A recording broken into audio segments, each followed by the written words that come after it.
Estamos de regreso en su espacio AME Informativo por AME TV, Canal 18 y nuestra visión web a través de rdmusica.com. Recuerden que este espacio se retransmite a las 6:30 de la tarde por las mismas vías y por supuesto síganos en nuestras redes sociales, sobre todo en nuestro canal de YouTube, AME Televisión.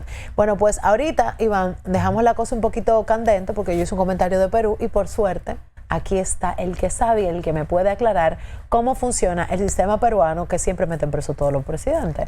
Sí, Ronnie de la Rosa. Bueno, los últimos, ¿cuántos? 7 presidentes. De los últimos, pues tendría que tirar el cálculo bien, pero de los últimos 8, por lo menos 6 se han enfrentado a la justicia. Ellos es mucho. Sí, eso es demasiado. Claro. Buenos días para todos ustedes. Gracias como siempre por el recibimiento y sobre todo en estos temas que a veces caen como coincidencialmente, porque incluso ni siquiera lo teníamos en la agenda en el día de hoy, pero que es importante explicar mucho a detalle lo que está sucediendo. Le explicaba a los muchachos fuera de cámara que la situación en Perú es sumamente compleja porque además de que muestra un alto nivel de corrupción administrativo en todas las esferas, también demuestra y es producto más bien de un sistema político que aparentemente ha quedado corto, aunque los últimos 2 años ya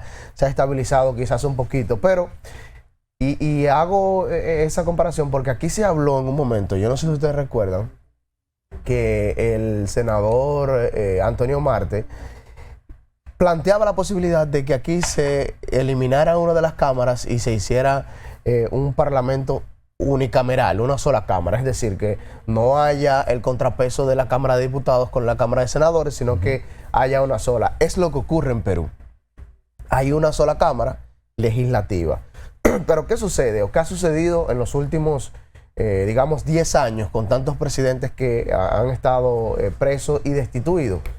Que al no ir en consonancia con la mayoría que esté en ese momento en el Parlamento, pues entonces se llevan a cabo investigaciones, se abren procesos judiciales y entonces eso permite que se lleven mociones de censura y la destitución. Hemos visto en estos años muchísimos que han sido destituidos y entonces tienen que enfrentarse a las autoridades. No en el caso solamente de Toledo, tenemos el caso, por ejemplo, de Ollanta Humala y su esposa, tenemos el caso de Pedro Pablo Kuczynski, tenemos el caso de Pedro Castillo también, que fue su vice, ¿no? El último... El vice de Kuczynski, que fue presidente también. Él fue presidente. Sí, Castillo. Después de Kuczynski. Exactamente, luego, pero no fue, era incluso de izquierda.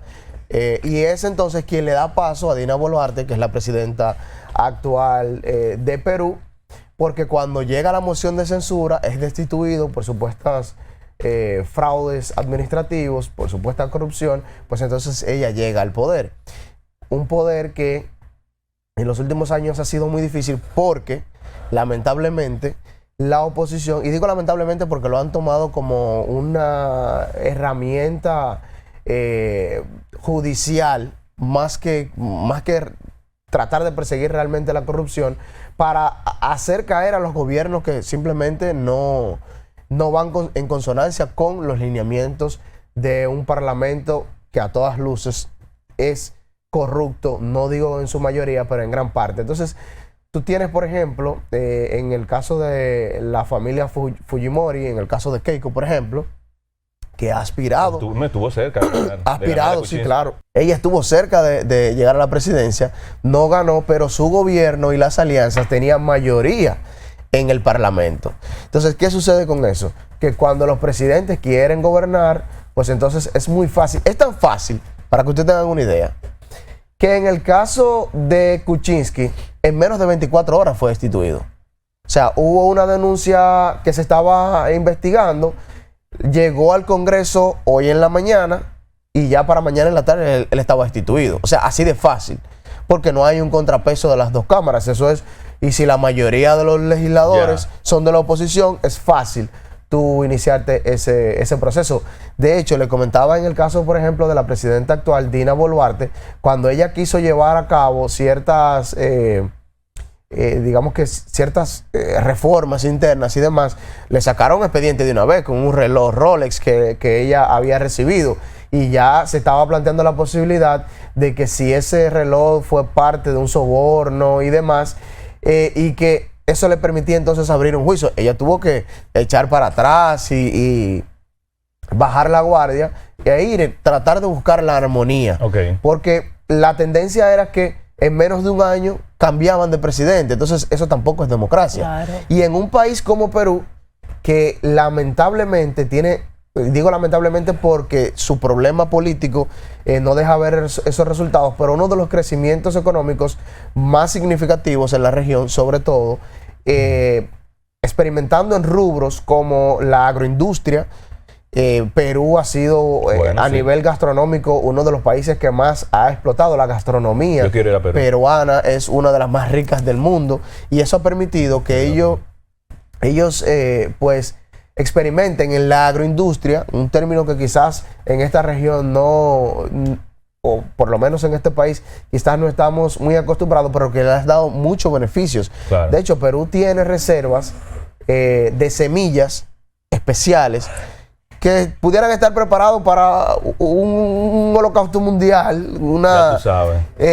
y poder tener esas reservas de alimentos en Perú. O sea, es un país muy rico, pero también muy corrupto. Y si a eso le sumamos, por ejemplo, el escándalo de Odebrecht, sí fue uno de los países donde más condenas hubo en ese sentido. Sí te da como un equilibrio de que es muy corrupto, pero también se utiliza como una herramienta política.